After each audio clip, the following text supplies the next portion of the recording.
Физика мұғалімі мандаринді стаканнан бір тамшысына төкпей шығара алатын кез келген оқушыға жылдық 5 бағасын уәде етті. Ондаған оқушы тырысты, бірақ бұл мүмкін емес сияқты көрінеді. Соңына дейін күтіңіз, себебі шешім тапқырлықпен өте қарапайым.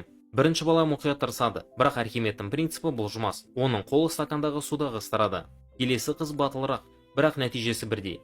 Әрбір әрекет тек сәтсіздікті жақындатады. Олардың барлығы бірдей қателік жібереді. Мандаринді күшпен алуға тырысады. Қараңызшы, олар бірінен соң бірі жақындайды.